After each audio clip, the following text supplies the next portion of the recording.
kendaraan berapa atau apa. Praktekin laporan arus kas. Oh ya enggak apa-apa, nanti saya jelaskan laporan keuangan itu apa aja. Sampai sekarang ada yang mau ditanyakan nggak sampai sini?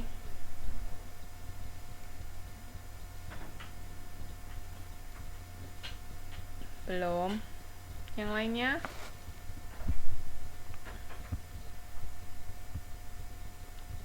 Oke, kalau belum saya lanjutkan dulu ya. Nah ini, jadi ingat ini bagannya informasi atau transaksi. Jadi maksudnya kan setiap kali ada transaksi itu kan harus dicatat, terus diukur sama disampaikan nantinya. Nah itu untuk pengambilan keputusan ya kan.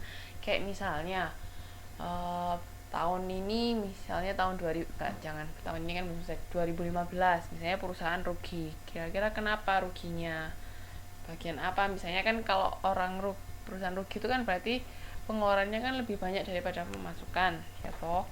Nah itu kenapa, kira-kira pengeluaran apa yang bisa misalnya pengeluaran apa yang bisa di cut atau dihapus misalnya, atau dikurangi jadinya biaya yang kita keluarkan nggak banyak, misalnya ruginya bisa berkurang atau bisa bahkan bisa jadi untung. Nah itu kan bisa dibuat informasi-informasi tadi, bisa dibuat mengambil keputusan si stakeholder itu. Stakeholder itu siapa aja? Ada yang tahu nggak?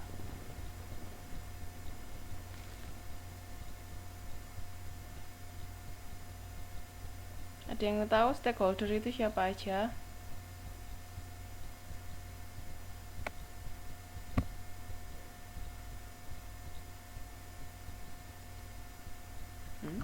Perkiraan.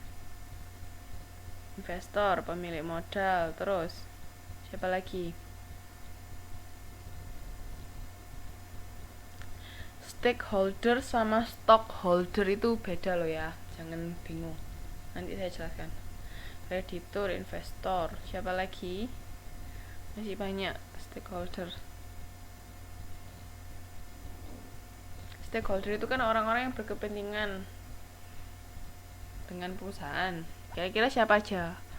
Orang-orang yang berhubungan dengan perusahaan siapa aja? Pengelola perusahaan, pemasok bisa, penanam saham, pemilik modal, investor, kreditor, terus siapa lagi? Karyawan.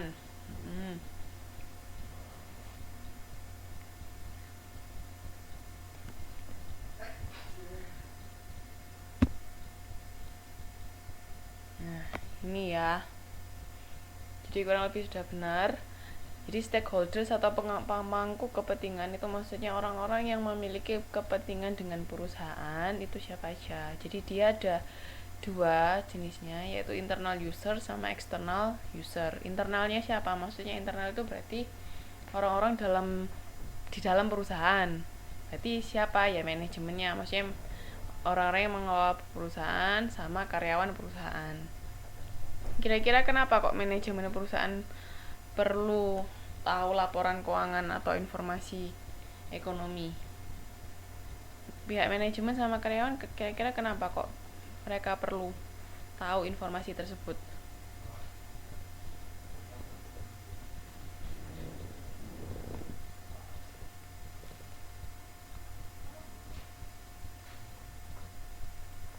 Ada yang tahu?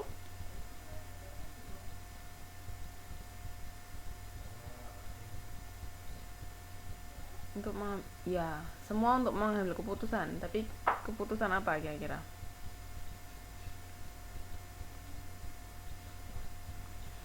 Untuk mengetahui kondisi perusahaan saat ini. Bisa lebih spesifik, misalnya contohnya meninjau pekerjaan mereka apa sudah baik atau belum. Ya bisa. Jadi kayak misalnya kalau karyawan ya, misalnya kalau perusahaan rugi, andai kata perusahaan rugi, kira-kira karyawan bakalan dikasih bonus nggak sama perusahaan?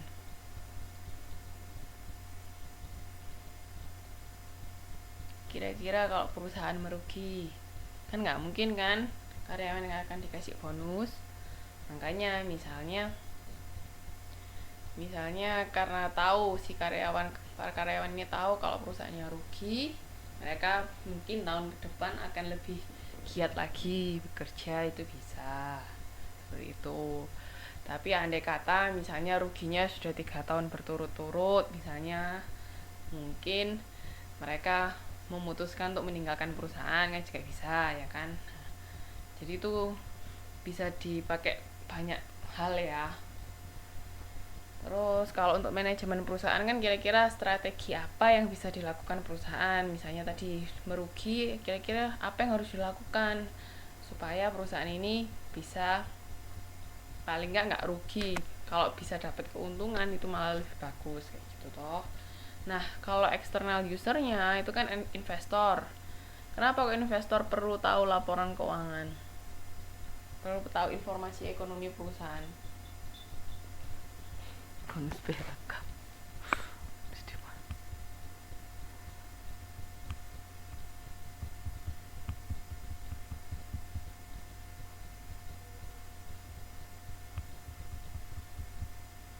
Kalau investor itu siapa sih?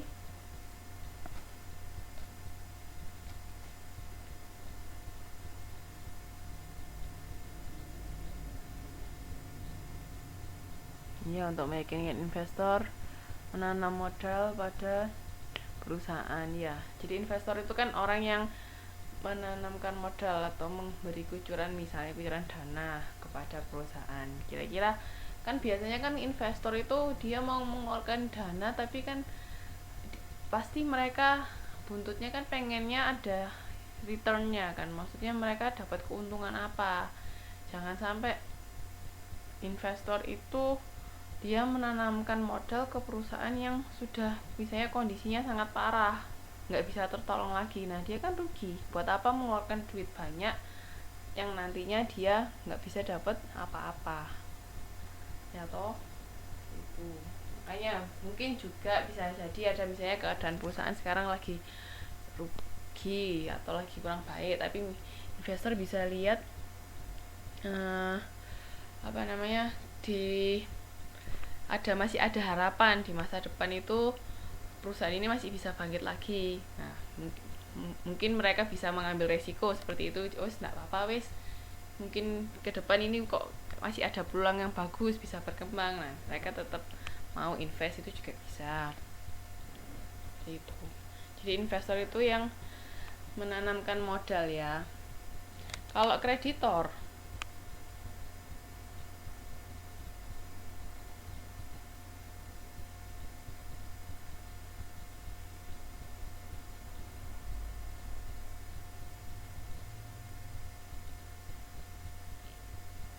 ya, kreditor itu yang memberi pinjaman, bukan peminjam modal ya. Kalau dia peminjam modal berarti dia yang meminjam, tapi yang memberi pinjaman modal ke perusahaan. Kalau yang meminjam itu namanya debitor. Kalau kreditor itu orang yang memberi pinjaman. Nggak apa-apa. Nah kira-kira kenapa kok kreditor butuh informasi ekonomi perusahaan?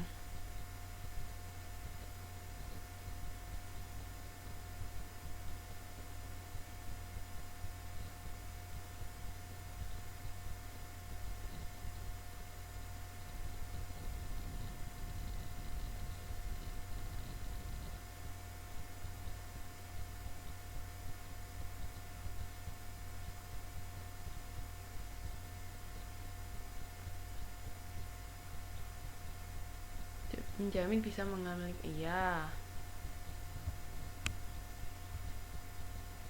tidaknya perusahaan dan resiko terhadap yang diberikan pada perusahaan. Oke. Pertimbangkan apakah harus memberikan pinjaman.